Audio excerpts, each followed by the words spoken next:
Hello everyone, Maurice and welcome to Things Invest, where we talk about investing, finance, pressure developments. For today's video, area terms only. So for today's video, it's not going to be a conceptual one or a tactical one that I typically do.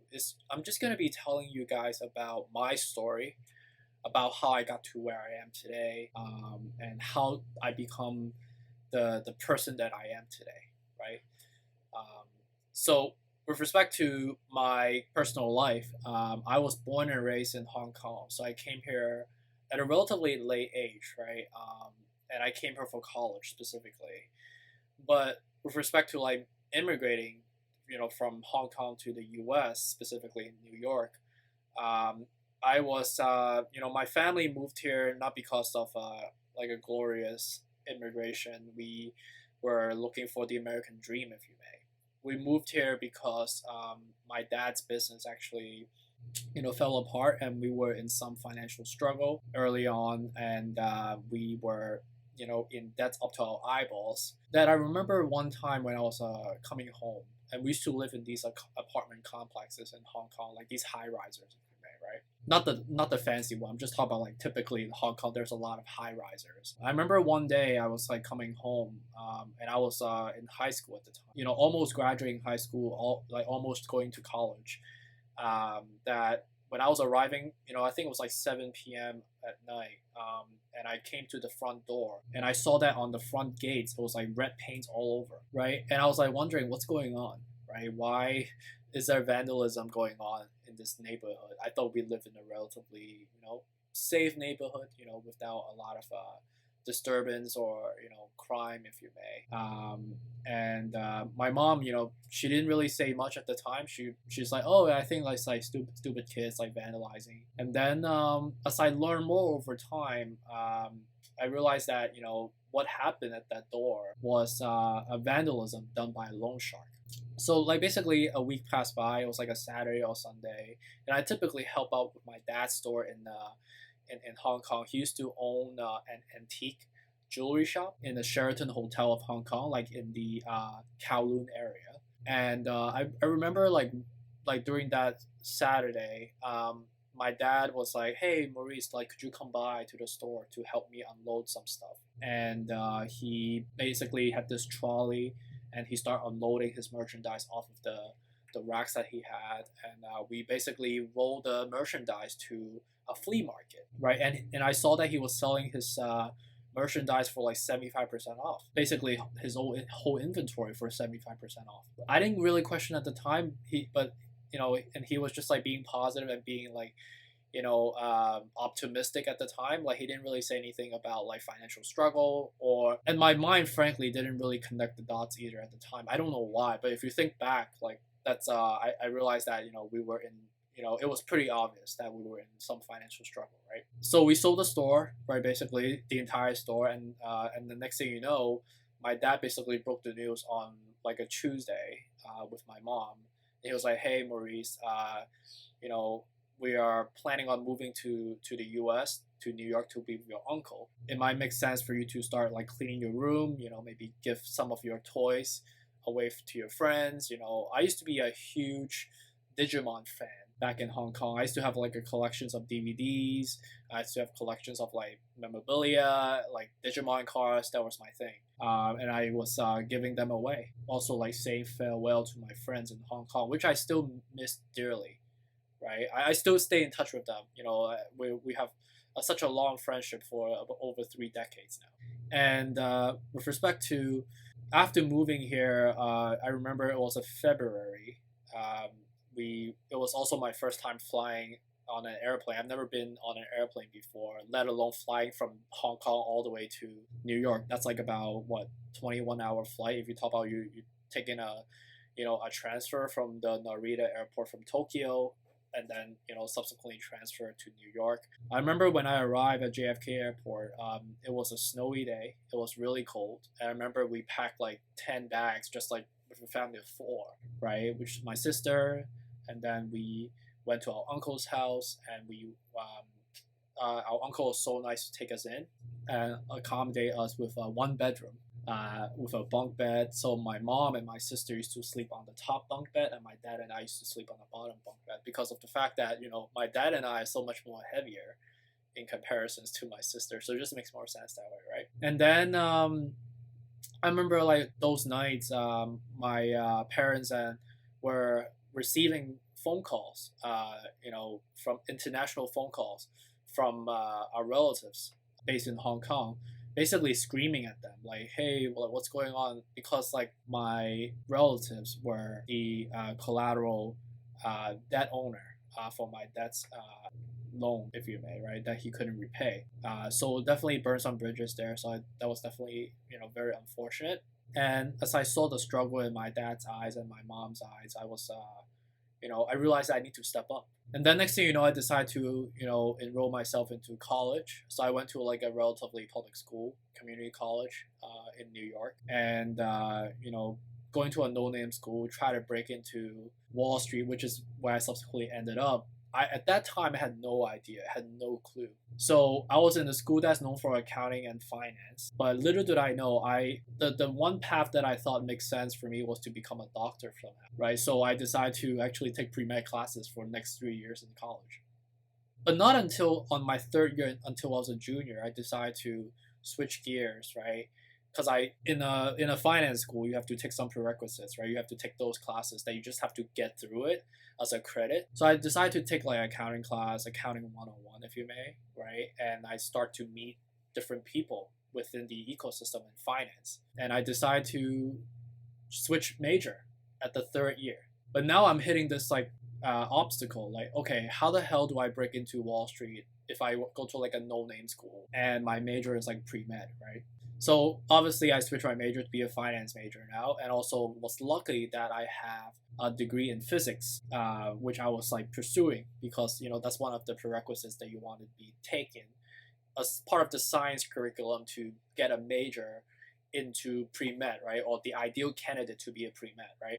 So I kind of have that physics minor with the finance and investment major in my degrees right now. So the next thing you know, I decided to recruit for banking, for investment banking, right? And I was like really ambitious and really aggressive at the same time. I was always the one wearing suit and tie, always up for coffee chats with like potential employer. I was always going to recruiting events. I was hitting walls like relatively harshly. I kept getting rejections left and right, and I knew that my time was really ticking. But it's not only until I was this desperate. I actually knowing the fact that in New York there are multiple different schools around me. Like there's NYU, there's like obviously Columbia University, obviously nearby in Boston there's like Harvard, and like Princeton and all those other schools nearby. And I would do a little bit of digging like with respect to their recruiting events that's occurring on understanding like what events is coming up, like how do I meet these people in these recruiting events and subsequently maybe get a business card or get a recommendations or referrals from there, right? So next thing you know, I sneaked into these Ivy League schools, if you may, these like prestigious schools, if you may, pretending to be a student. Sometimes like buying the students a slice of pizza or buying them coffee or something like for them to like kind of get me into the gates, right? And through those processes, I met with a lot of people. And when I meet these people, I don't just tell them like or pretend to be a student at the school, right? I immediately confess and I tell them like, hey, I don't go here, but I really love to learn about how do I best position myself into getting a job in Goldman Sachs and JP Morgan or whatever, right? And somehow these people took me under their wings. I guess they saw the desperate expression on my face. They saw that I was this goofy kid with like a bad Chinese accent.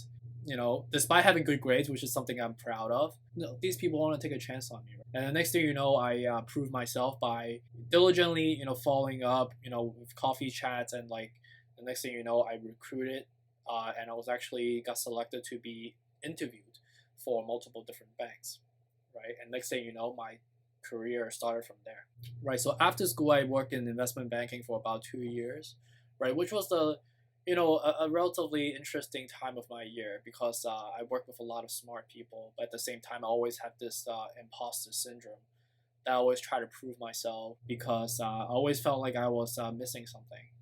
I was always feeling like I always felt guilty about like if I'm not doing enough, right? I always put the work in front of me as if this was like the last chance, right? Of like basically making it and helping with my family, right? If I lose this job, like I'm basically doomed, right? And I was like basically slaving away, if you may, working, I don't know, like 13, 14 hours per day, going into the office at 8, maybe leaving the office around like typically like 1 a.m. or sometimes even like 5 a.m. depending on how severe is the deal flow, right? And next thing you know, I got really lucky and I was able to recruit into working in private equity, which I worked in the third largest African American owned private equity fund in the US. And I was able to be taking under my boss's wing, Robert, which to this day I'm still a big fan of his. He's truly an inspirational figure that born and raised in Harlem, went into Harvard Business School and started his own private equity fund and raised millions of dollars. Right, I aspired to be like, and through that experience, learning how to invest, learning how to engage with management team, learning how to work with entrepreneurs, right? It really grows me up. Like I was able to grow up exponentially faster than a typical, I guess, like 25, 26-year-old, right? And then subsequent to that, I decided to go back to school, take that traditional investment banking, private equity, business school route. And then I ended up in San Francisco and as I finished school, I worked in a firm based in the Silicon Valley in a technology company, and my role was basically as a business partner to all the business units across the function while reporting to the executives. Right, so my role was pretty much like the strategic advisor to all the business partners, and that gave me a sense of understanding with respect to like how to operationalize a business, how to work with people or manage people at the same time, and how to hire people, how to grow a business as a whole on both a macro perspective, but also on the most nitty-gritty granular perspective. So after like basically 7 years of collective experience both on Wall Street, business school, and working in tech in a business operational strategy perspective role, I was having a reflective moment thinking about like what I really want to do for the rest of my life, right? Do I want to be working as an operator going forward? Do I want to be an inventor? Do I want to be an entrepreneur? Or do I want to be an investor? I realized I want to be an investor. And that's all due to the dedication and the nurture that my former boss Robert given me when I was working in private equity for about 3.5 years. I realized that working with entrepreneurs and working with operators on building businesses or channeling an idea to a business and see that grow is something that I find to be very fulfilling and very it's something that really wakes me up at night, and really not wakes me up at night but more like really makes me look forward to the day of that. I don't mind like working hard on a deal. I don't mind getting on the call like at 6 a.m. in the morning with one of the founders on talking about business challenges or obstacles that we're facing that day. It could be like losing a client, or it could be a machine breaking down or things like that. I enjoy maneuvering these challenges. And this is the reason why, with this capsulation of all my experience so far, I've decided to start my own fund called Tinks Capital, which is a venture capital fund that focuses on investing into early stage companies, focusing on investing into underrepresented founders, such as people of color like myself, women entrepreneurs. I grew up with my mom and my sister and my dad, obviously, but mostly my mom has been the one that's been a big part of my life. Who's always been one of my best friends in life, right? So I would say I'm closer to my mom than my dad in that spectrum. Also investing into first-gen immigrants like myself, also to LGBT members. I think we are the underdogs of this ecosystem. I look forward to dedicating the next 50 years of my life on investing into hopefully 1,000 companies in the next 5 decades. So we can all collectively, cultivate a value among one another, but also exchange the value among one another to subsequently build a diverse and inclusive ecosystem where I don't care if you're people of color, I don't care if you're purple, green, black, yellow, white, whatever. We are all equalize. We are all just driving for value and building our ecosystem and building our world to make it a better place to live in. So hopefully my story is not too long, it's not too draggy, but appreciate you for listening in. Please, feel free to ask me any questions if there was anything that was unclear. Happy to further elaborate or clarify. Appreciate you listening in. Take care.